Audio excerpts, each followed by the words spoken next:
자, 먼저 물리부터 좀 나가도록 하겠습니다. 물리. 자, 페이지 93페이지 한번 잠깐 보자. 93페이지. 자, 저항의 직렬, 연결, 병렬 이걸 저번에 설명했는데, 자, 저항이라고 하는 것은 전기를 잘 흐르지 못하게 막으면서 그걸 이용해서 뭔가 일을 하는 것을 우리는 저항이라고 불러요. 그러니까 우리가 집에 쓰는 전자제품 있지? 이 전자제품들이 전부 다 저항이야. 그래서 이 저항을 통과하면서 뭔가 일을 할 수 있는 거죠. 전구, 냉장고, 세탁기, 에어컨 이런 것들이 전부 다 저항이 되는데 이 저항을 연결하는 방법은 두 가지 방법이 있어요. 그래서 저항의 연결 한번 가보자. 저번에 잠깐 설명했고 복습입니다.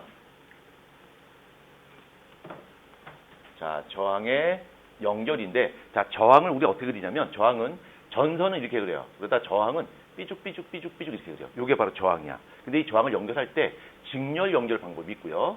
자, 직렬 연결할 방법이 있고요. 그 다음에 병렬 연결 방법이 있어요. 병렬 연결 방법인데, 자, 직렬하고 병렬의 차이점 뭐냐면, 직렬이라고 하는 것은 여러분이 복도를 지나갈 때 한 줄로 서서 쭉 지나가는 거야. 이게 바로 직렬이야.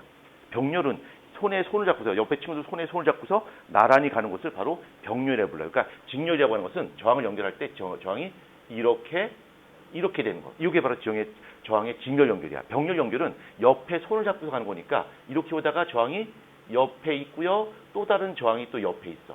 요게 저항의 병렬 연결이야. 이해할 수 있겠지? 그렇죠? 그러니까 이게 전구라고 생각하면 되는 거야. 저항을 이렇게 연결하고 이렇게 연결하는 거야. 그 다음에 이 직렬 병렬이라고 하는 것은 꼭 반드시 저항에만 언급되는 것이 아니라 전지, 그러니까 우리가 건전지라고 하는 거 있지? 이 건전지도 연결할 때 직렬 또는 병렬 연결할 수 있어요. 그래서 여기서 잠깐 역기를 세서 전지, 선생님 전지가 뭐예요? 영어로 네이티브 스피커의 발음으로 알려드리겠습니다. 그럼 네이티브 스피커의 발음을 하면 여러분이 못 알아들 수 있는데 상관하지 않고 네이티브 스피커의 발음으로 하도록 하겠습니다. 배터리. 예, 배터리인데 이 배터리를 직렬 연결할 수 있고 병렬 연결할 수 있는데, 자, 요거를 건전지 이렇게 생겼어요. 이렇게 생겼고 이렇게 생겼단 말이야. 그렇죠? 이렇게 생겼으면 꼭지 나온 곳이 플러스 극이고요. 그 다음에 밋밋한 곳이 마이너스 극이야. 이거를 이렇게 연결했다 치자. 이렇게 연결했어. 이거 바로 저항의 직렬 연결이야. 그 다음에 병렬 연결이라고 하는 것은 건전지가 이렇게 있고요. 건전지가 이렇게 있고 이렇게 연결한 것을 바로 병렬 연결이라고 불러요. 근데 이의 결정적인 차이점은 전지를 직렬 연결하게 되면, 이것이 하나에 만약에 1.5V라고 가정한다면 직렬 연결하게 되면 전체 전압이 몇 볼트 나올까? 3V가 나와요. 근데 병렬 연결하게 되면 그냥 똑같이 1.5V야. 근데 이 3V를, 이게 3V짜리 정확히 직렬 연결하게 되면 이 건전지의 수명이 네이티브 스피커의 발음으로 배터리 수명이 한 개 쓴 거랑 똑같아요. 근데 병렬 연결하게 되면 전압은 하나 쓴 거랑 똑같지만 수명이 어떨까? 수명이 길어져요. 영어 썼네요. 이거 모르는 사람들은 영어 사전 찾아보시고요. 모르는 사람이 예, 수명이 길고요. 얘는 전압이 어떨까? 전압이 매우 높다라고 하는 거야. 그렇죠? 근데 이거를 우리가 문제를 풀 때는 이게 이렇게 그림으로 나오지 않고 기호로 나온단 말이야. 전지를 그릴 때 전지는 이렇게 그려요. 이렇게. 그러니까 약속이야. 그래서 이렇게 짧고 굵은 거 있죠? 요게 마이너스야. 마이너스고, 그 다음에 가늘고 긴 것이 플러스입니다. 그래서 우리가 그릴 때는 이렇게 그리지만 실제로 시험 문제에서 이렇게 등장하니까 그냥 이것도 참고를 해주시고요. 그 다음에 이제 저항을 직렬 연결하냐 병렬 연결하냐라고 하는 건데, 자, 이 저항이라고 하는 건 우리가 저번에 배웠었지, 전자의 흐름을 방해하는 거야. 방해해서 뭔가 일을 할 수 있는 전자제품을 바로 저항이라 불러. 대표 예로는 전구 이런 것들이 바로 저항이 되는데, 요 저항이라고 하는 것은 전자를 흘러가지 못하게끔 막는 거야. 그래서 일을 하는 건데, 요 저항의 단위는 우리가 배웠듯이 뭐지? 저항의 단위가? 저항의 단위는 바로 옴입니다. 그죠, 옴이야, 옴. 그죠, 1옴, 2옴에서 옴.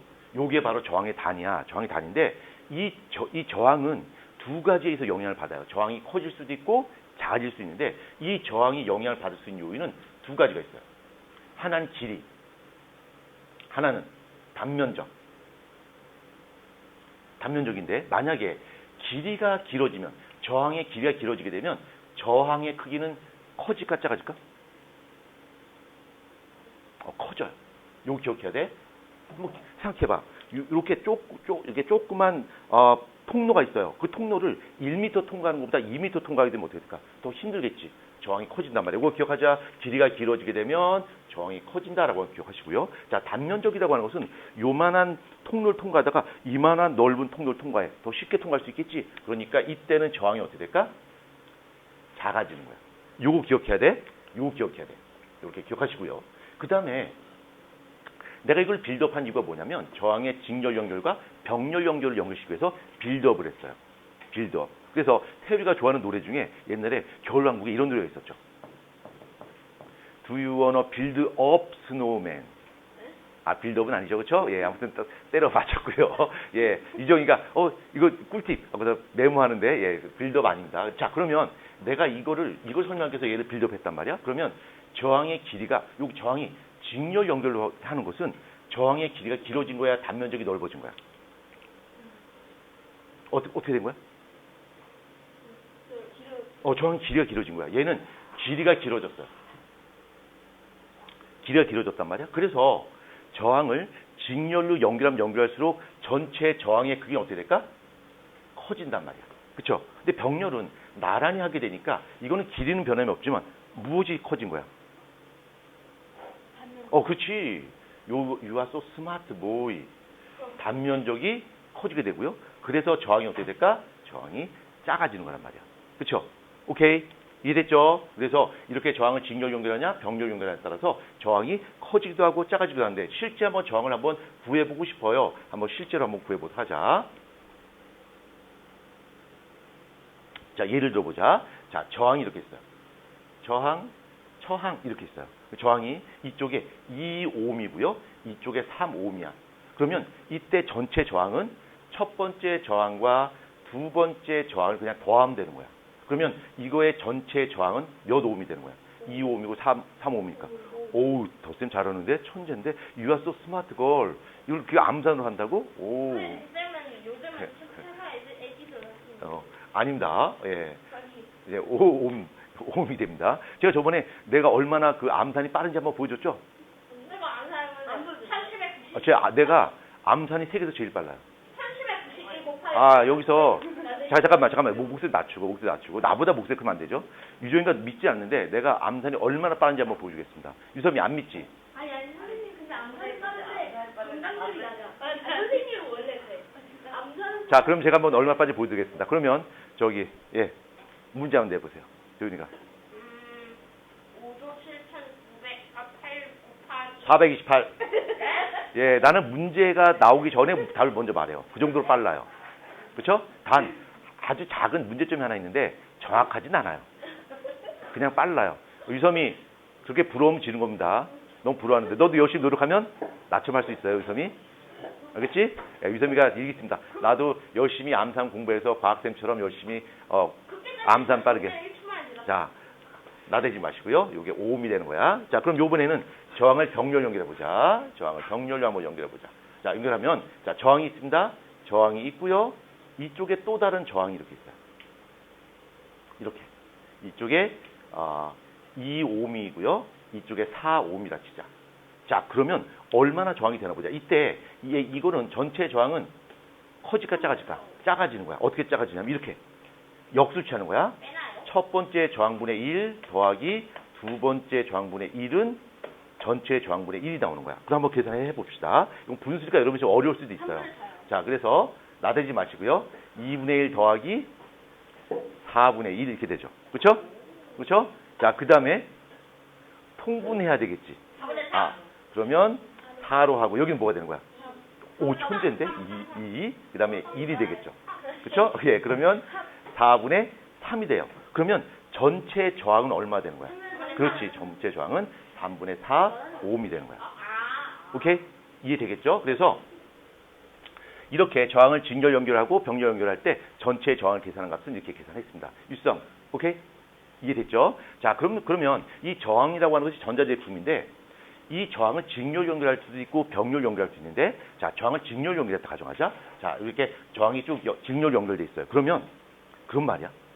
이쪽에 한쪽의 저항이 탁 끊어져 버렸어요. 그럼 뒤에 있는 저항, 그러니까 뒤에 있는 불도 어떻게 될까? 다 꺼져 버리겠지. 얘는 하나가 꺼지게 되면 어떻게 될까? 다 꺼져 버려요. 근데 병렬 연결은 하나가 딱 꺼져요. 그럼 전자 가다가 여기 막혔네? 그럼 일로 가지 뭐 하고서 여기 간단 말이야. 그래서 이게 꺼져도 이거는 아무런 상관이 없어요. 그치? 그러면 우리 집에서 쓰는 전자제품, 전등이라든가 냉장고, 에어컨, 세탁기, 그다음에 뭐 노트북, 모든 전자제품들이 전부 다 저항인데 우리 집에 있는 전자제품들은 저항들이 직렬 연결돼 있을까, 병렬 연결돼 있을까? 둘 다. 직렬 연결돼 있을까, 병렬 연결? 둘 다. 아닙니다. 만약에 직렬 연결돼 있으면 어떤 일이 벌어지냐면 만약에 집에서 태우리가 TV 보다가 축구 끝났네? TV를 껐어요. TV를 껐더니 안방에 있는 모든 전자제품이 어떻게 될까? 다 꺼져 버리겠죠. 집에 있는 냉장고까지 다 꺼져 버리겠죠. 그렇죠? 컴퓨터 다 꺼져 버리겠죠. 그러니까 이건 집에서 쓰기 편하다, 불편하다? 불편하다. 그래서 우리 집에서 뭘로 한다? 병렬 연결돼 있다. 그래서 여기가 만약 TV이고 요것이 냉장고라 했을 때 TV를 보다가 TV를 꺼도 냉장고는 여전히 들어갈 수 있는 거야. 그렇죠? 선생님 그러면 저항의 직렬 연결은 전혀 쓰지 않나요? 저항의 직렬 연결 쓰는 것도 몇 개 있어요. 한번 책에 한번 잠깐 보자. 자, 저항의 직렬 연결 한번 보자. 자, 오른쪽에 5번 저항의 직렬 연결 한번 봐봐. 전구를 직렬 연결하면 전체 저항이 커지고 전류의 세기가 작아져요. 일상생활에서는 크리스마스 트리의 전구, 화재 경보 장치 등에 이용됩니다. 그러니까 여기 하나만 기억하면 돼. 크리스마스 트리 이거는 직렬 연결돼 있어요. 그래서 중간에 전구 하나가 나가죠? 그럼 어때? 다 나가버려. 다 안 켜져 버려. 그 대신에 우리 집에 있는 것들은 전부 다 뭐야? 저항, 이런 가전제품들은 전부 다 병렬로 연결돼 있다라고 하는 거 기억을 하도록 하셔야 됩니다. 자, 그 다음에 여기 저항의 병렬 연결, 2번 저항의 병렬 연결에서는 자, 요것도 잘 보자. 이렇게. 자, 여기 저항 여러 개 있다 치자. 여러 개 있어요. 여러 개 있는데 여기 전구가 달려 있다 치자. 전구 10개도 달았다 치자. 이때 전구 하나가 꺼졌어. 그럼 나머지 전구의 불빛은 밝아질까 어두워질까? 달아져요. 그대로예요. 그대로. 그래서 얘가 하나가 꺼져도 얘의 불의 밝기는 변함이 없어요. 왜? 전류가 그쪽으로 더 흐르니까 더 밝아지지 않을까요? 아니요, 그렇지 않아요. 이게 얘가 꺼져버리게 되면 전체 저항이 더 커져버려요. 그렇지? 그러니까 전류의 세기도 약해지니까 그거만큼 얘가 밝아지진 않는다는 얘기지. 그렇죠? 그래서 병렬 연결에서는 전구의 수를 증가시켜도 불의 밝기는 어떻다? 똑같다라는 거. 요거 하나 기억하시고요. 자, 그럼 우리가 요거와 비슷한 문제를 하나 풀어봐야 되는데 제가 문제를 한번 내도록 하겠습니다. 책에 있는 문제를 풀어봤기 때문에 자, 저항의 직렬 연결과 병렬 연결 한번 볼 거야. 자, 저항의 직렬 연결 한번 보자. 저항이 있고요. 저항이 있어요. 여기 전구가 있고요. 이렇게 있고요. 이쪽이 6V의 전압이 흐르고 있습니다. 그 다음에 이쪽이 2ohm이고요. 이쪽이 1ohm이야. 1ohm. 자, 그러면 이때 여기서 구해야 되는 것은 전류의 세기를 구할 거야. 전류의 세기가 얼마야? 라고 구할 거야. 전류의 세기가 얼마인가 한번 구해볼 거야. 한번 같이 계산해 볼 거야. 자, 전류의 세기 구하는데 먼저 합성 저항은 얼마야? 3ohm이지. 그치? 그러면 V는 뭐지? R분의 IR. V는 IR. 그쵸? 이거 네이티브 스코어의 발음으로 발음하도록 하겠습니다. V는 IR. 그쵸? 예, 또 태리가 또 감동 먹었습니다. 나 과학쌤한테 영어 배우면 안 돼. 나 영어 가르칠 시간 없어요. 예, 바쁩니다. 자, 그러면 여기가 6V고요. I는 얼마인지 모르고 전체 저항이 얼마야? 3ohm이잖아. 그럼 전류의 세기는 얼마일까? 2A가 되겠죠. 여기에 2A가 흐른다는 얘기야. 2A가. 근데 여기서 충격적인 사실 하나 있어요. 충격적인 사실. 이렇게 저항을 직렬 연결할 때는 전류의 세기가 어떻게 바뀌나 봐봐. 자, 전류의 세기라고 하는 것은 전자의 개수라고 보면 되는 거야. 이쪽에 만약 전자가 500개가 지나갔다 치자. 이쪽도 전자가 몇 개 지나갈까? 500개 지나갔지. 500개가 지나가다가 한 300개가 슉 날아가거나 이건 없어요. 이쪽에 500개가 흐르면 이쪽도 500개가 흐르는 거야. 그렇죠? 그래서 저항을 직렬 연결할 때는 각 저항에 걸리는 전류의 세기는 변함이 없어요. 그러니까 이쪽도 전류의 세기는 2A고 이쪽도 전류의 세기는 2A야. 근데 그게 충격적인 사실이에요? 충격적이죠. 지금 유정이 지금 충격 먹었잖아요. 지금 이 2A란 말이야. 그러면 이쪽 2ohm과 1ohm 쪽에 걸리는 전압을 한번 볼까? 이쪽에 V는 IR 계산해 보자. 그럼 이쪽에 걸리는 V는 몇 볼트가 걸릴까? 4V. 이쪽은 2V요. 2V야. 어머, 봐봐. 유섬이, 봐봐. 저항을 직렬 연결할 때는 무엇이 일정하다? 전류의 세기는 일정해요. 근데 무엇이 바뀌어? 저압이 바뀌어요. 그렇죠? 그래서 저항이 크면 전압이 커지고요. 저항이 작아지면 전압도 작아지는 거야. 오케이? 자, 그래서 저항의 직렬 연결에선 무엇이 일정하다? I가 일정하다. 이때는 I가 일정하다라고 하는 거 반드시 기억하셔야 되고요. 그 다음으로 또 넘어가도록 하겠습니다. 자, 이번에는 저항의 병렬 연결로 갑니다.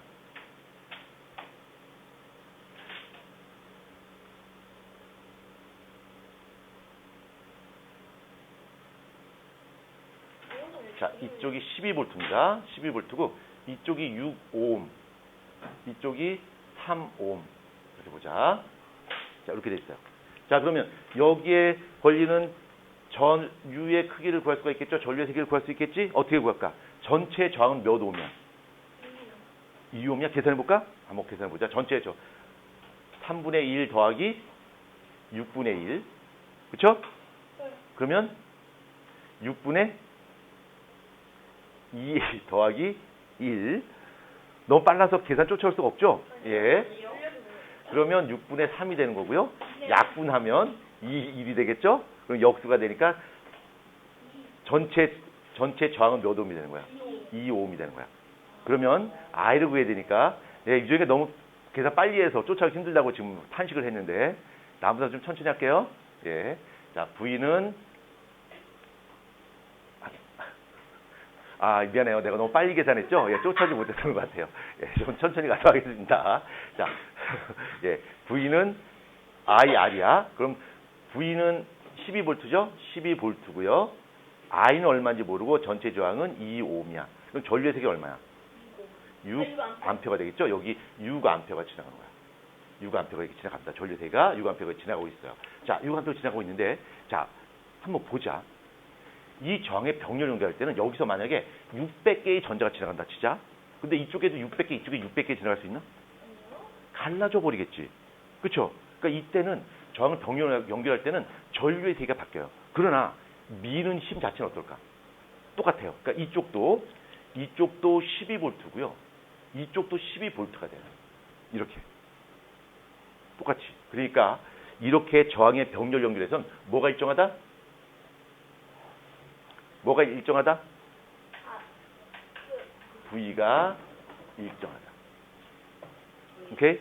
저항의 병렬 연결에서는 V가 일정한 거야. 이렇게 기억하셔야 됩니다. 그러면 이쪽에 전류의 세기 구할 수 있지. V는 I하니까 이쪽에는 몇 암페어가 흘러? 4암페어. 이쪽은 2암페어가 흐르는 거야. 그래서 6암페어 가서 이쪽으로 2암페어, 이쪽으로 4암페어가 흐르는 거야. 왜 그러냐면 이쪽은 저항이 크잖아. 그러니까 전자가 조금밖에 지나가지 못해. 이쪽은 저항이 작잖아. 그러니까 많은 전자가 흘러가는 거겠죠. 기억하자. 자, 저항의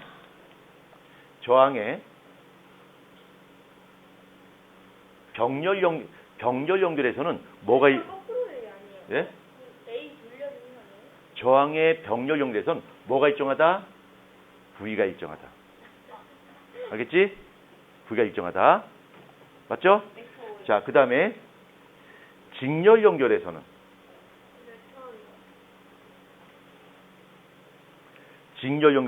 뭐가 일정하다? I가 일정하다. 오케이? 기억하자. 여기까지 하면 됩니다. 자, 그 다음에 밑에 이제 4번 전기 에너지와 전기 에너지의 전환과 소비 전력이라고 하는 거 봅시다. 선생님 이미 이거 다 하지 않았나요? 아닙니다. 이거 좀 너무 중요해서 이거 못하면 뒤에 가서 또 힘들어요. 그러니까 미리 좀 자세하게 설명하고 갑니다. 자, 이번에 이제 전기 에너지 한번 보자. 전기 에너지. 이거 다음에 뭐예요? 나대지 마시고요. 자, 전기 에너지고 그 다음에는 이제 자석에 대해서 배울 겁니다. 발전기 배울 거예요. 자, 전기 에너지인데 이 전기 에너지가 뭐야? 에너지. 에너지. 어떤 물체의 속력이나 크기나 그런 거 변화시키는 힘? 아니, 변화시키는 것? 그러니까 이거는 에너지라고 하는 것을 과학적으로 말하면 일을 할 수 있는 능력. 일을 할 수 있는 능력을 바로 에너지라 불러요. 근데 그 에너지 중에서 우리는 전기 에너지에 대해 배울 거야. 근데 이 에너지라고 하는 건 종류가 되게 많아요. 열 에너지, 그렇죠. 열 에너지, 그 다음에 운동 에너지, 위치 에너지, 전기 에너지, 화학 에너지, 빛 에너지, 그렇죠. 여러 가지 에너지가 있단 말이에요. 그렇죠. 그 중에서 전기 에너지를 볼 건데, 자, 전기 에너지 어떻게 구하냐면, 전기 에너지는 요거 책에 안 나오죠? V 곱하기 I 곱하기 T 한 것이 전기 에너지예요. V 제 필통은 봐요. 허락 없이. 그것도 허락도 안 하고 허락도 안 받고. 예. 그게 중요한 게 아니죠. 자, 요거 자 보자. 전기 에너지를 구하는 공식은 V 곱하기 I 곱하기 T야. V가 뭐야? 전압. I는 뭐야? 전류의 세기. T는 시간이야. 그래서 V 곱하기 I 곱하기 T 한 것이 바로 전기 에너지고요. V랑 I가 뭐라고요? 우리 아까 있었죠. V는 볼테이지, 전압이 될 것이고요. I는 색이요, 색. 전류의 세기고요. I는 타임, 시간입니다. 이렇게. 그래서 집중해야 돼. 너 혹시 무슨 일이 있어? 무슨 일 있어? 우리나라 원래 자, 아니야. 유성이 너 무슨 일 있어요? 그걸 영어로 말해볼까? You some? 너 뭔 일 있어? 예. 자, 이렇게 했고요. 유성이 잠 깼죠, 이제? 오늘 늦잠 잤나 봐요. 자, 요거 가자. 계속 가자. 자, 설명 끊지 마시고요. 자, 전기 에너지는 전압 곱하기 전류 곱하기 시간을 계산한 것이 바로 전기 에너지인데, 요거의 단위는 줄이라고 하는 거 써요. 줄. 에너지를 나타내는 단위가 바로 줄입니다. 줄. J가 아니라 줄이야. 그래서 V 곱하기 I 곱하기 T 한 것이 바로 전기 에너지를 구하는 공식이고, 이 전기 에너지는 나중에 고등학교 올라가면 다시 배우게 됩니다. 그러니까 지금은 자, 전기 에너지라고 하는 것이 무엇이고, 전기 에너지를 구하는 공식이 뭐다라는 정도만 이해하시면 돼요. 우리 책 한번 잠깐 보자. 자, 책 한번 보게 되면, 자, 전기 에너지 나옵니다. 전기 에너지. 자, 전기 기구에 전류 흐르면 공급되는 에너지를 바로 전기 에너지라고 불러요. 근데 이러한 전기 에너지는 오로지 전기 에너지만 존재하는 것이 아니라 이런 에너지는 우리 자연계에 존재하는 에너지는 다른 형태로 쉽게 옮겨갈 수가 있어요. 다른 형태로 바꿀 수가 있단 말이야. 그래서 우리가 집에서 들어오는 에너지가 전기 에너지인데 이 전기 에너지가 그 전기 에너지 그 전기 에너지 자체로 존재하는 것이 아니라 이 전기 에너지가 다른 형태의 에너지로 바뀔 수가 있어요. 예를 들어서 열 에너지 형태로 바뀔 수 있어요. 이것이 바로 뭘까? 온풍기, 히타. 얘는 전기를 갖고 열에너지를 만든단 말이야. 그 다음에 이러한 전기 에너지를 가지고 빛 에너지를 만드는 경우도 있어요. 컴퓨터요. 컴퓨터에 모니터도 있을 것이고, 그 다음에 전등도 있겠지. 램프, 전등도 있겠죠. 그렇죠? 그 다음에 이 전기 에너지 가지고 소리 에너지를 만드는 경우도 있어요. 컴퓨터요. 그죠? 컴퓨터에 있는 스피커가 있을 것이고요. 그 다음에 이 전기 에너지 가지고 운동 에너지로 바꾸는 경우도 있어요. 뭔가 막 움직여. 잠깐만요, 선생님. 말씀하시지 말고 제가 말을. 선생님, 잠깐만요. 선풍기. 선풍기가 있습니다. 선풍기. 이렇게 전기 에너지는 다른 형태의 에너지로 쉽게 바뀔 수 있다. 그렇죠? 그래서 우리 집에서는 이런 가전제품들은 결국은 우리 집에서 들어오는 전기 에너지를 다른 형태의 에너지로 바꾸는 겁니다. 자, 전기 에너지를 화학 에너지로 바꿀 수 있나요? 바꿀 수가 있습니다. 근데 굳이 그렇게 화학 에너지를 만들 필요가 있을까요? 네. 예. 자, 여기 페이지 오른쪽에 보면 7번 전기 에너지 전환이 있습니다. 이거 한번 눈여겨볼까요? 전기, 주전자, 전등, 스피커, 선풍기, 텔레비전 뭐 이런 것들이 있습니다. 이런 것들이 결국은 전기 에너지를 다른 형태의 에너지를 바꾸는 거죠. 자, 그 다음에 소비 전력이라고 하는 것이 있습니다. 전력. 자, 전력이고요. 자, 전력인데 요 전력이라고 하는 것은 1초에 소비하는 전기 에너지. 1초에 소비하는 전기 에너지를 바로 전력이라고 부르고요. 이 전력의 단위는 이거 들어봤을래나? 이렇게 써요. 와트를 써요. 와트. 와트지. 예. 킬로와트. 그렇죠. 와트를 써요. 와트. 그래서 그러면 전력을 어떻게 구하냐면 봐봐. 이 전력이라고 하는 것은 1초의 소비, 일정한 시간 동안에 소비하는 전기 에너지란 말이야. 그러면 전기 에너지를 구하는 공식이 뭐지? VIT잖아. 그렇죠? 그러니까 얘는 전력이라고 하는 것은 에너지를 쓰는데 일정한 시간 동안에 쓰는 전기 에너지를 바로 전력이라고 불러요. 그러면 전기 에너지를 구하는 공식이 V, I, T인데 이거를 T로 나눠주니까 뭐가 될까? T가 지워져 버리겠죠? 그럼 뭐가 되는 거야? V 곱하기 I. 앞 곱하기 전류의 곱. 요것이 바로 전력이 되는 거고 전력의 단위가 바로 와트가 되는 거야. 그렇죠? 와트. 그래서 만약에 우리가 어떤 전자제품을 봤어요? 전자제품을 봤는데 전자제품에 이렇게 나와 있다. 진짜 220V 50W 이렇게 돼 있어요. 이게 뭔 뜻이냐면 220V 전압에서 그 소비 전력이 50W를 쓴다는 얘기예요. 50W. 그러니까 1초에 50J를 쓴다는 얘기죠. 좋은 건가요? 아니요. 좋은 건 나쁜 건 아니다. 이걸 우리가 해석할 수 있어야 되겠죠. 그렇죠? 이 자, 그러면 이때 흐르는 전류의 색이 우리가 구할 수 있지. 전류의 색이. 어떻게 구할까? 요거 전력이라고 하는 것은 뭐야? V 곱하기 I인데 V가 220V잖아. 그럼 I 구할 수 있지. 그렇죠? 오케이? 이해되죠? 음. 50와트가 아니라 55와트 아니야? 예? 궁금한 게 있습니다. 궁금한 게 있습니다. 궁금한 게 있습니다. 예. 와트 시간 있잖아요. 예. 와트 시간 1시간 예. 동안에 예. 이제 1시간 동안 소비하는 전력인데요. 예. 왜 1와트랑 1와트씩을 같게 봐요? 뭐요? 그러니까 그 와트는 1초 동안 사용하는 전기 에너지 양과 와트씩이랑 1시간 동안 사용하는 전기 양인데 왜 1와트씩이랑 똑같이 봐요? 1와트시하고 1와트는 달라요. 근데 여기 책 한번 봅시다. 전력 양. 1와트시가 1000와트시잖아요. 예, 여기 책에 여기 나와 있습니다. 3번 한번 보자. 3번. 전기기구가 일정 시간 동안 소비하는 전기 에너지 양에서 와트 시를 씁니다. 이 시가 뭘까? 아우어의 뜻입니다. 아우어가 되는 거. 킬로는 앞에 천자가 붙는 거고요. 이거를 여러분이 제시할 수 있어요. 요거 한번 잠깐 봅시다. 요거는 좀 어려운 문제일 수 있는데, 만약에 220V 50W의 전자제품이 있어요. 이 전자제품을 내가 만약에 110V에 연결을 했어. 그럼 25와트가 되겠죠. 이런 선풍기가 있어. 근데 이런 선풍기를 110V에 연결했어. 그럼 어떤 일이 벌어질까? 작동하지 않아요. 작동하지 않아요. 어떻게 될까? 작동하지 않아요. 작동하지 어떻게 될까? 않거나 25와트. 자, 봐요. 선풍기가 더 빨리 돈다, 천천히 돈다, 멈춘다. 멈춘다. 천천히 돈다. 아주 천천히 돌아요. 물론 110V에 연결해야 하는 선풍기를 220V에 연결하면 타고요. 망가져 버리고요. 220V에 원래 써야 되는 것을 110V에 연결하면 선풍기가 매우 천천히 돌아요. 왜 천천히 도나 한번 보자.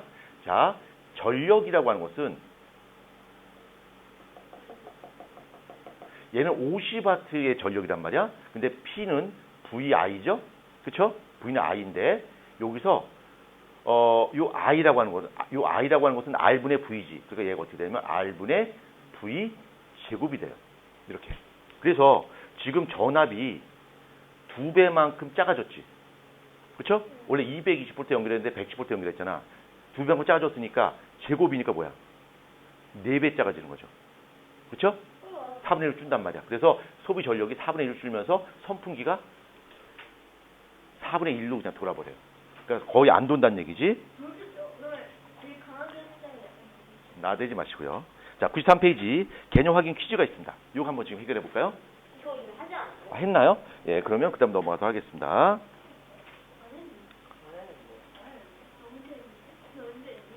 자, 개념 확인 퀴즈 빨리 지금 답을 합니다. 나대지 마시고요. 자, 빨리 합니다.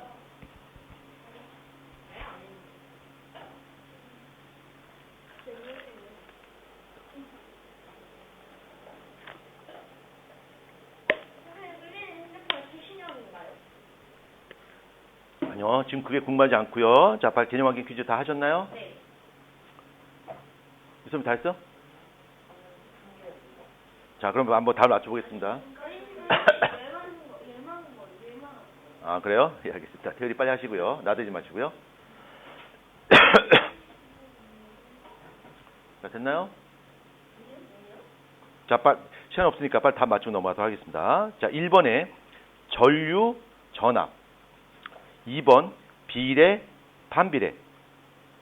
저항은 병렬, 커진다. 예, 왜 그러냐면 저항을 병렬 연결하게 되면 전체 저항이 작아지지. 그러니까 봐봐. V는 IR에서 R이 작아진단 말이야.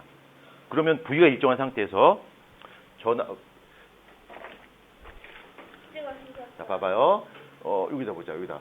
V는 R인데 저항을 병렬 연결하게 되면 전체 저항이 작아지게 되겠지.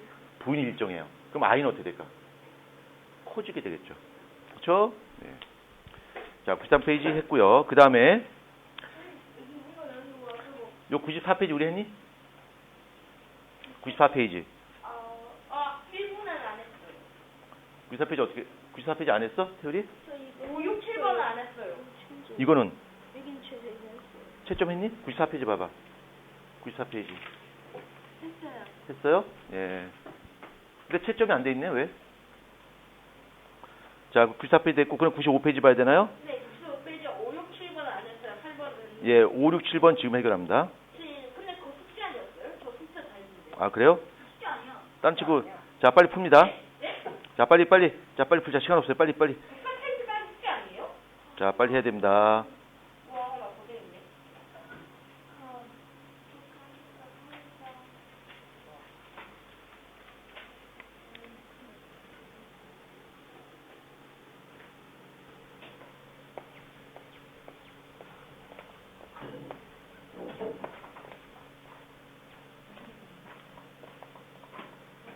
왜?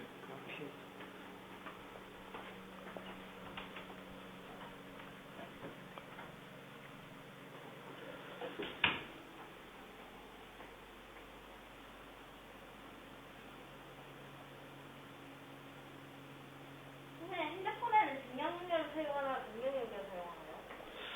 글쎄요. 핸드폰 다양한 기능이 있어서 다양한 연결을 사용할 것 같아요. 그냥 두개 쓰겠지. 자, 빨리 푸셔야 됩니다. 시간이 없어요. 우리 오늘 지도 많이 나가야 돼.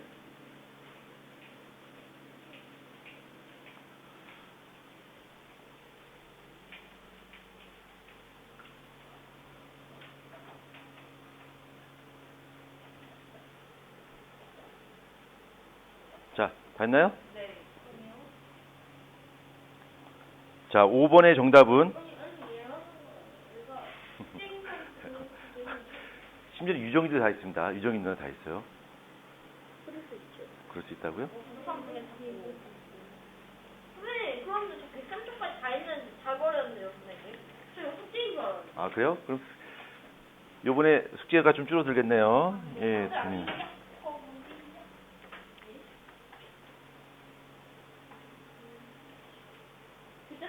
60은 다 하시려고 했는데 저 형이 그냥 숙제를 하자고 그래가지고 안 한 걸로 알았어요. 자, 보겠습니다. 자, 5번에 기억, 6번에 나다라. 아니 선생님 나다라고는 이게 알겠습니다. 자, 7번에 병직직 병병. 병직직 병병. 다 됐죠? 자, 그다음 뒤에 거는 숙제를 하시고 그다음 챕터 넘어가도록 하겠습니다. 숙제 이거 좀 어렵습니다. 자, 반도체라고 하는 것은, 자, 도체라고 하는 것은 뭐냐면 전기가 통하는 물질을 도체라 불러요. 전기 안 통하는 것은 부도체라 불러요. 부도체. 그럼 반도체는 뭘까? 그죠? 전기가 통할 수도 있고 안 통할 수도 있고 중간 성질을 갖고 있는 것을 반도체라 불러요. 부도체를 섞어서 만드는 건가요? 아닙니다. 어떤 식으로 만드나요? 그거는 이제 우리가 화학에서 배울 텐데 알려주세요. 14족 원소를 배우게 되는데 그걸 설명하려면 너무 복잡해지고 나중에 기회가 되면 그 부분을 설명할게요. 반도체 어디에 이용하나요? 반도체를 설명하려면 공결합이라고 하는 걸 설명해야 되고요. 그러면 너무 시간이 많이 뺏깁니다. 지금 조윤이가 진도를 계속 막고 있습니다. 진도를 못 나가게. 근데 반도체 치사가 그 반도체. 예, 그 반도체입니다. 자, 페이지 104페이지 본다. 104페이지. 자, 104페이지. 자, 자석에 대해서 한번 보자. 자석. 자, 요 자석인데 자석이 갖는 힘을 뭐라 부르냐면 자기력이라 불러요. 이 자기력이라고 하는 것은 자석의 힘을 말하겠지. 자석의 힘을 말하는 거고요. 그 다음에 요 자기력이라고 하는 것이 눈에 보여 안 보여? 안 보여. 안 보이지만 이 자기력이 눈에 보인다고 생각하고 가상의 선을 그은 것이 있는데 그 선을 우리는 자기력선이라 불러요. 자기력선이라 부른다. 이 자기력선 좀 이따 설명할 거고요. 그 다음에 이러한 자석의 힘인 자기력이 미치는 공간, 영역, 그거를 자기장이라 불러요. 그래서 얘가 그 단물질 같은 거 무관한 자기장에 무관하지 않아요? 잠깐만요. 이거 설명을 해야 됩니다. 지금 그러면 진도 못 나가요. 도인이 도와주십시오. 자, 예, 요 자기력이 있고 자기력이 미치는 공간을 자기장이라 불러요. 근데 그게 눈에 보여 안 보여? 안 보인단 말이야. 이게 안 보여서 자기력 선이라고 하는 걸 갖고 우리가 그림을 그리게 돼요. 그래서 자기력 선을 그리게 되면 자석이 이렇게 있고요. 자석이 있고 자석에 N극이 있고 S극이 있어요. 그럼 얘가 어떤 쇠붙이를 끌어당기는 힘이 있을 것이고 그 힘을 뭐라 불러? 자기력이라 불러요. 그렇죠? 근데 그 자기력이 눈에 보여 안 보여? 안 보이죠? 그 다음에 그 힘이 미치는 공간이 있을 거야. 그걸 뭐라 불러? 자기장이라 부른단 말이야. 그렇죠? 근데 아무튼 자기력선, 자기장 눈에 보이지 않아. 그래서 자기력선이라고 하는 걸 가지고 마치 우리가 눈에 보이는 것처럼 이렇게 선으로 표시하는 거야. 요걸 바로 자기력선이라 불러요. 이렇게 그린 것을 바로 자기력선이라 불러요. 그래도 똑같습니다. 아, 자석에 N극 S극이 있고 반을 잘라도 N극 S극이 돼요. 계속 잘라도. 신기하죠? 예. 집에서 한번 잘라보십시오. 부러뜨려 보십시오. 자, 이게 자석 이렇게 되고 이게 자기력선인데 이 자기력선에 몇 가지 특징이 있어요. 자, 첫 번째 이 자기력선은 눈에 보인다 안 보인다? 안 보인다. 이거는 가상의 선이야. 이거는 가상의 선. 실제 이렇게 선이 있지는 않아요. 근데 이 자기력선에 몇 가지 특징인데 자, 첫 번째 얘는 끊김이 있다 없다? 끊김이 없어요. 끊어지지 않아요. 그 다음에 서로 겹치는 거, 중첩되는 것이 있다 없다? 중첩되는 것이 없다. 자, 두 번째 자기력선의 밀도, 자기력선의 밀도라고 하는데 자기력선의 밀도가 뭔 뜻인지 모르겠어요. 좀 헷갈려요 라고 한다면 이렇게 설명할 수 있어요. 자기력선이 촘촘하게 되어 있어.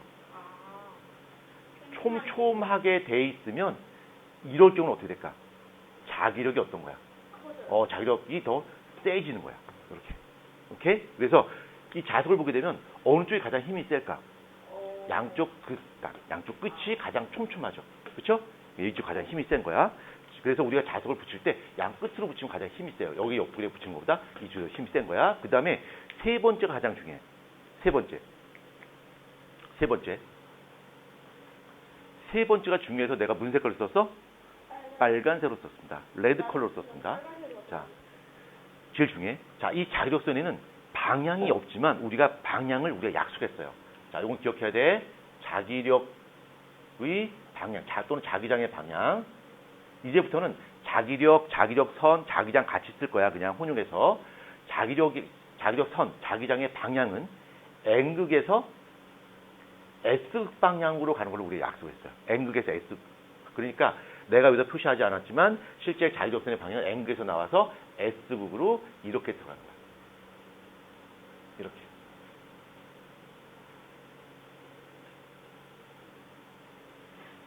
이렇게 N극에서 나와서 S극 방향이야. 기억해야 돼. 이건 반드시 기억해야 돼. 자기력선의 방향은. 자, 그 다음에 하나 더 있어요. 자기력선의 방향은 N극에서 S극으로 갑니다. 이렇게 설명할 수도 있고요.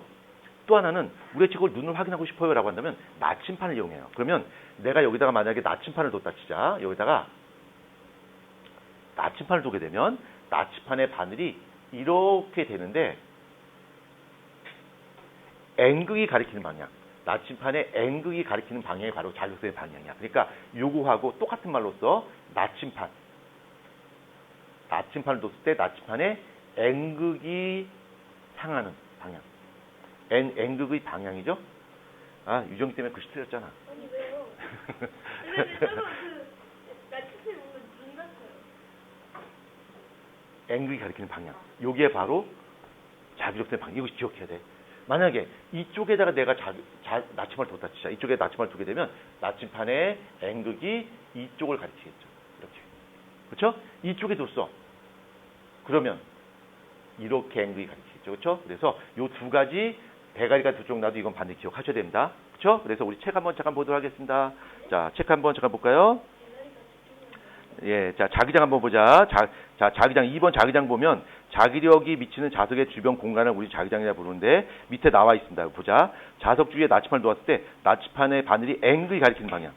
요거 기억하셔야 됩니다. 요거 첫 번째 앵글이 가리키는 방향 대가리가 두 쪽 나도 기억하셔야 되고요. 자, 그다음에 네 번째 거 봐봐. 네 번째 거. 자기장의 세기는 자석 양 끝이 가장 세고 자석부터 멀어질수록 약해진다라고 했는데 여기서는 그렇게 설명되어 있지 않은데 그 내용을 여러분이 좀 쓰셔야 됩니다. 요거 있죠? 요거 책에 안 나와 있네.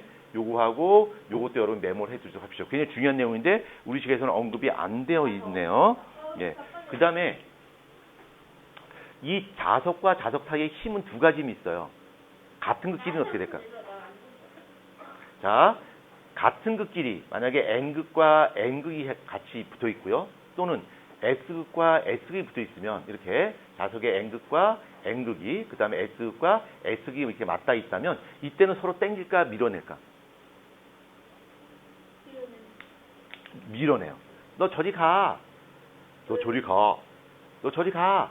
저리 가 하고 밀어낸단 말이에요. 이렇게 밀어내는 힘을 어려운 말로 뭐라 부르냐면 이런 그죠? 청력이라 불러요. 청력이라 부르고요. 근데 만약에 서로 다른 극 N극과 S극이 서로 다른 극이 있다라고 한다면 어떨까? 서로 당겨요. 너 이리 와.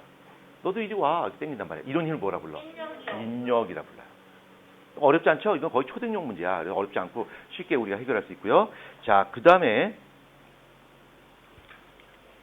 법칙을 세 가지를 말씀드리겠습니다. 세 가지 말씀드릴 거고요. 자, 먼저 첫 번째.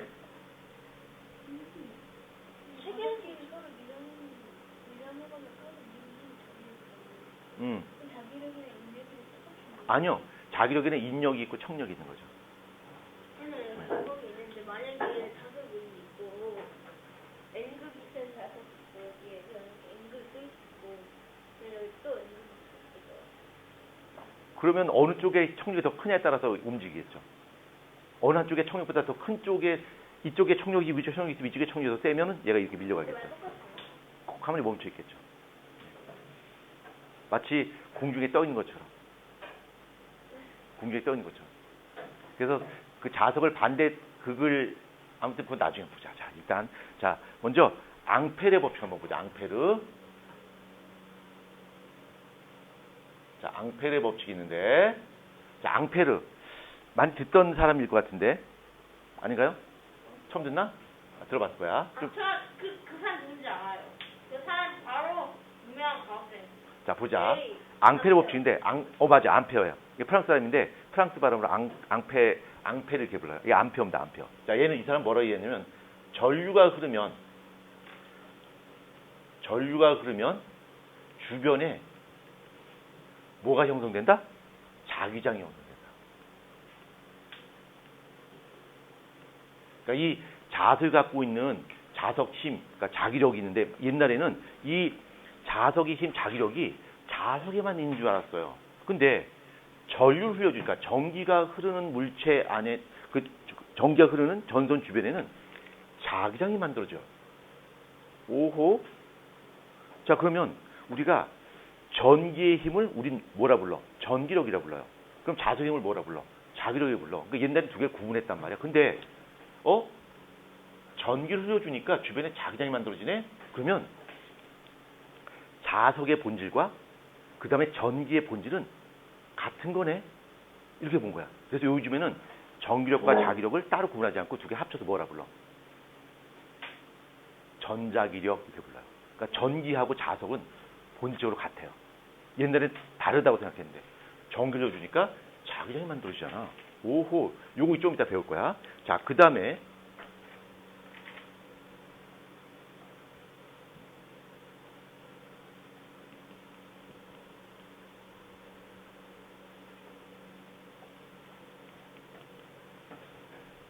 패러데이의 법칙. 자, 패러데이의 법칙.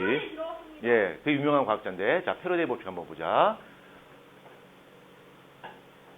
전선, 그러니까 코일이죠. 예?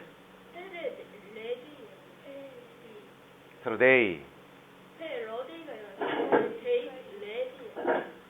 뭐라는 거야? 나대지 마시고요. 예, 패러데이.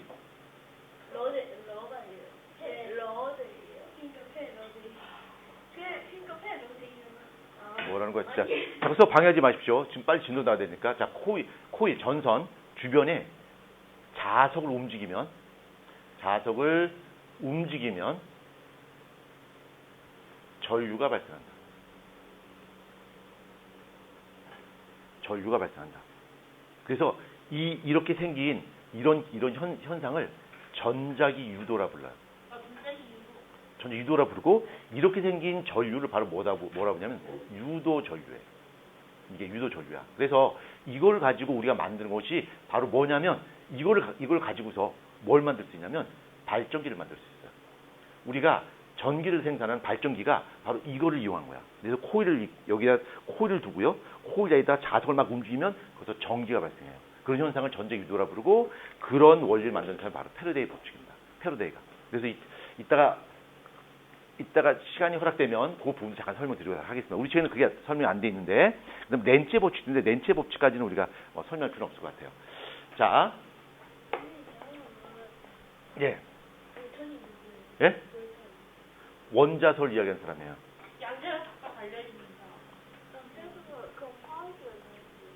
자, 그다음에 봅시다. 아까 여기서 전류가 흐르면 자기장이 만들어진다 그랬지, 그렇지? 그래서 우리가 만약에 전선이 있는데 이 전선에 전류가 흐르잖아. 이 주변에 자기장이 형성돼요. 자석처럼 이런 자기장이 만들어져요. 그러면 이 전선 주변에 자기장이 만들어진다면 여기다가 나침반을 두게 되면 나침반 반대 어떻게 될까? 움직이겠지. 이렇게. 그래서 한번 해보는 거야. 자, 여기에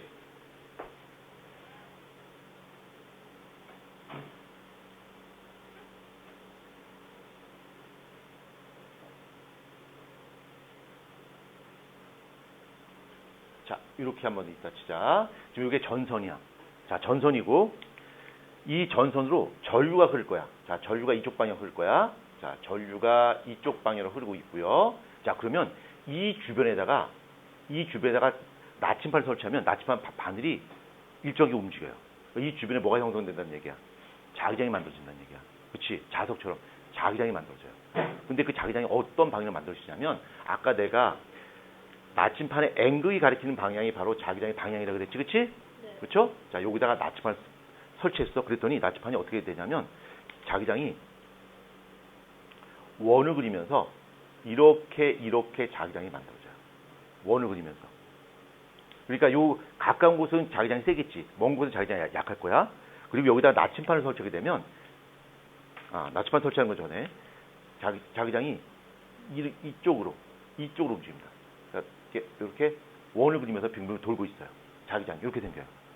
그러니까 여기에 전류가 흐르잖아.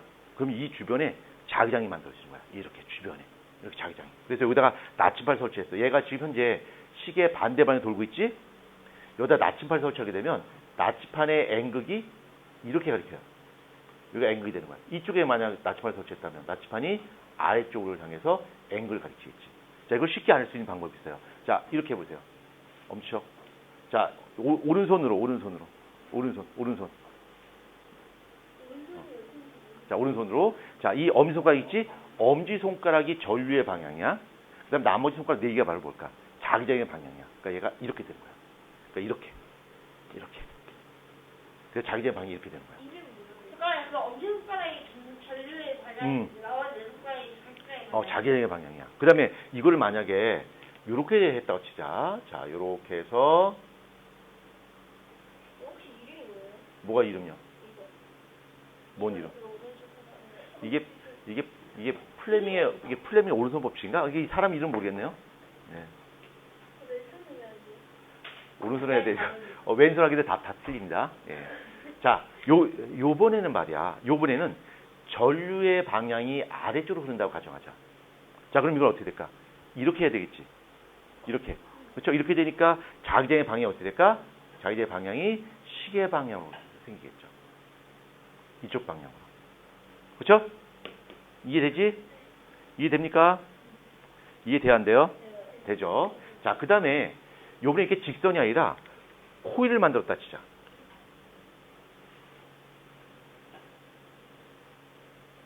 자, 통이 이렇게 있고요. 그 다음에 전선을 지금 유섬이가 지금 전혀 집중을 못하고 있거든요. 집중하고 있다고요. 자, 이렇게 돼 있어요. 이 그림이 어떤 그림인지 이해되시나요? 이렇게 있으면, 자, 보자. 여기 통이 있으면 전선이 이렇게 넘어왔어요. 이렇게. 들어가서 이렇게 넘어온 거야. 그쵸? 이렇게 코일을 만들었단 말이야. 어떤 그림인지 알겠죠? 여기서 전류가 흐릅니다. 자, 전류가 이렇게 흘러간다고 가정하자. 이건 한 번만 보면 맞출 수 있고요. 이걸 놓치면 다 틀립니다. 지금 이제 유정이가 제대로 집중 안 하고, 유정, 유섬 집중하셔야 됩니다. 자, 전류가 이렇게 가고 있어. 그럼 얘 이때는 어떻게 하냐면, 이 전류가 이렇게 밑에서 뒤로 넘어가서 앞으로 넘어오고 있잖아. 그치? 그러니까 오른손을 핍니다. 오른손을 펴서 요번에는 손가락 4개가 전류의 방향이야. 그 다음에 이것이 뭐야? 앵글이 가리키는 방향이야. 앵글. 그래서 이렇게 넘어오고 있잖아. 그치? 그러니까 여기가 앵글이 되는 거고요. 여기가 뭐가 되는 거야? X글이 되는 거야. 그럼 자기장을 보게 되면 앵글에서 나와서 X로 흐른단 말이야. 그렇죠? 그러니까 얘는 자기장이 이렇게 나와서 이렇게 들어가고 있다는 다시 할 수 있겠죠. 이렇게. 맞죠? 그래서 내가 이런 원통을 만들고 전기를 흘려줬어. 여기다 내가 쇠붙이를 안에다 집어넣었다 치자. 그럼 이 쇠붙이가 뭘로 바뀌어? 자석으로 바뀌어요. 그걸 바로 뭐라 불러? 전자석이라 불러요. 그러니까 여기 쇠붙이가 있는데 쇠붙이에다 코일을 막 감은 다음에 전기를 흘려주죠. 그럼 이게 자석으로 바뀌어. 쇠붙이 갖다 붙일 수가 있어요. 그렇게 하는 것을 전자석이라 불러요. 이 전자석을 어떻게 이용할 수 있냐면 우리가 이제 그 고물상에 가면 막 전자제품 막 쇠도 있고 플라스틱 막 있단 말이야. 그 쇠붙이 옮길 때 일일이 사람 손으로 들고서 옮길 수 없잖아. 그러니까 어떻게 하냐면 커다란 이렇게 판이 있어요. 커다란 판인데 거기다 전기를 흘려주게 되면 얘가 순간적으로 자석으로 바뀌어요. 그래서 쭉 가서 자석이 딱 바뀌게 되면 여기 쇠붙이가 어떻게 딱 붙겠지. 붙여서 옮겨요. 옮긴 다음에 전기를 딱 끊어. 그럼 어떻게 될까? 얘가 갑자기 자석이 안 되겠지? 그러니까 어떻게 될까? 철이 떨어진단 말이야. 이렇게 옮겨요. 그렇게 전자석이라 불러요. 이렇게. 자, 그럼 이걸 반대로 한번 해보자. 나대지 마시고요. 예. 자꾸 왼손에 나중에 헷갈려서 이제 시험 문제 틀리고 이제 난리 납니다. 자, 이렇게 돼 있고요. 요번에는 전류의 방향이 반대로 간다고 가정하자. 이렇게. 그럼 어떻게 되는 거야? 이게 이렇게 넘어가는 거지. 그렇죠? 이렇게 넘어가잖아. 이렇게 넘어가니까 이 엄지손가락이 앵글 가리키는 거야. 그럼 여기가 뭐가 되는 거야? 앵글이 되고 여기가 X가 되겠지. 그렇지? 그럼 자기장의 방향이 어떻게 되는 거야? 이렇게 앵글에서 나와서 X로 들어가니까 자기장의 방향이 이렇게 생기는 거겠죠. 그렇죠? 맞죠? 봐봐. 여기서 보면 앙페르 법칙 한번 보자. 전류 흘려주게 되면 뭐가 만들어진다고? 자기장이 만들어진다고. 그 자기장의 방향을 보는 거야. 자, 그 다음에 이제는 여러분들이 응용 문제로 가도록 하겠습니다. 이거 지워도 되겠죠? 이거 지웁니다.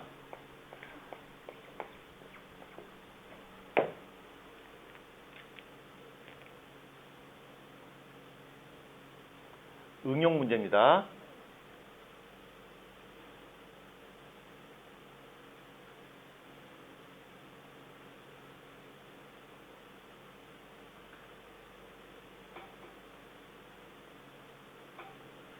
자, 요게 전선이야. 전선이고 전선이 이렇게 돼 있어요. 돼 있고 전류의 방향은 유정이 똑바로 전류의 방향은 똑바로. 그거는 앞에서 수업하는 사람에 대한 예의가 아니죠. 이 누워서 보면. 그렇지? 그렇죠? 아, 나 수업 재미없어. 나 잘 거야. 뭐 이런 거나 마찬가지예요. 그렇죠? 여러분들이 적극적으로 수업에 협조해 줘야지 내가 힘이 나지. 안 그러면 너무 쏘 타이어드. 타이어드가 뭔 뜻이죠? 아, 그렇죠. 타이어를 짊어졌다는 얘기야, 어깨에다가. 그러니까 힘들다는 얘기지. 에어컨 좀 올려주세요. 왜? 추워요. 예, 이거 전문 용어로 무슨 치료? 거울 치료 불러요. 아, 추워. 24도. 24도 올렸지? 자, 시작할까요? 잘할 수 있어. 약하게 못하지. 도윤, 이제 시작할까요? 유정, 시작합니다. 자, 요거 여러분한테 기회를 줄 거야. 전선이고, 전류의 방향은. 해야 되나요? 네, 다녀오십시오. 자, 전류의 방향은 이렇게 흘러가고 있어요. 그러면 이쪽과 이쪽에 자기장이 만들어지겠지. 그렇죠? 전류는 이렇게 가서 이렇게 내려오는 거야. 내려온다면 이쪽 A쪽과 B쪽에 자기장이 만들어질 거야. 그럼 A와 B쪽에 자기장이 만들어지는데 이때 생기는 자기장은 시계 방향인지 반시 방향인지 한번 여러분이 계산해 봅니다.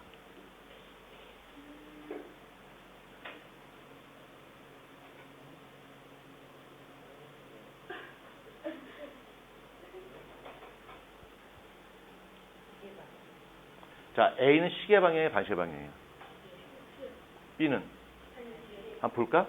자, 얘는 전류가 어떻게 이렇게 하고 있지? 그럼 이렇게 돼야 되겠지?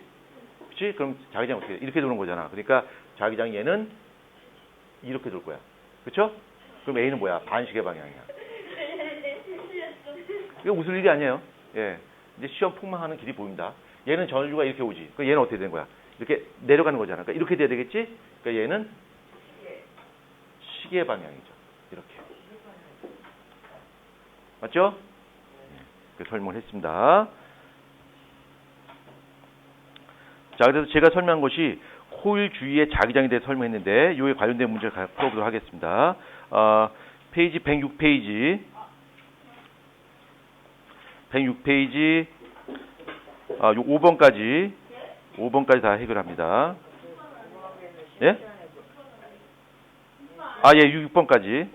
예, 6번까지 자, 해결하시면 되겠습니다.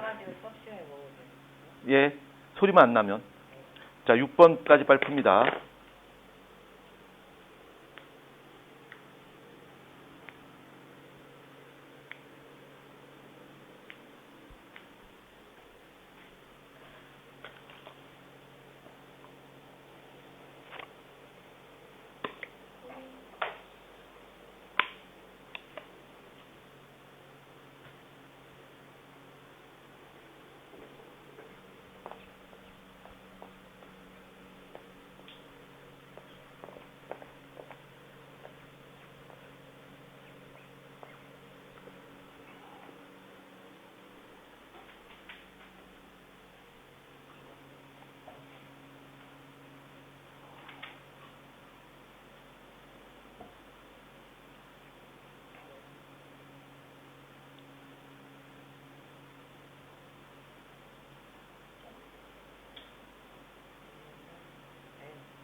동서남북이 왜 필요해요? 동서남북이 왜 필요해요?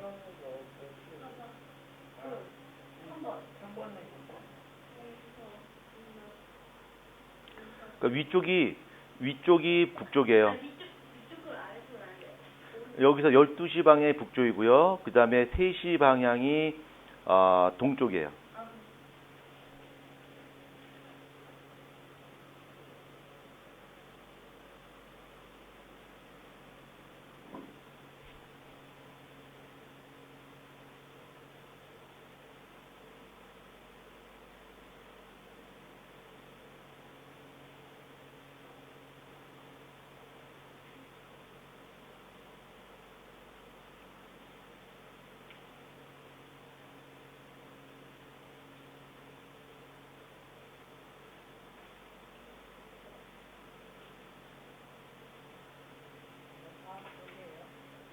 네.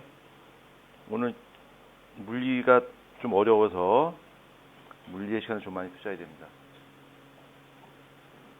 자, 다 하셨죠? 자, 답 체크하겠습니다. 1번에 X55,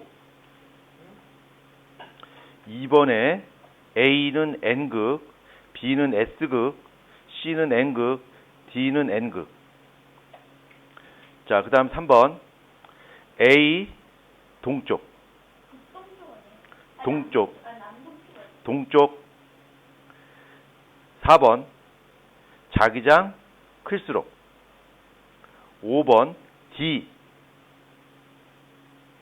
6번의 전자석. 어렵습니다. 분명히 말씀드렸습니다. 자, 10분 정도 쉬었다 하도록 하겠습니다.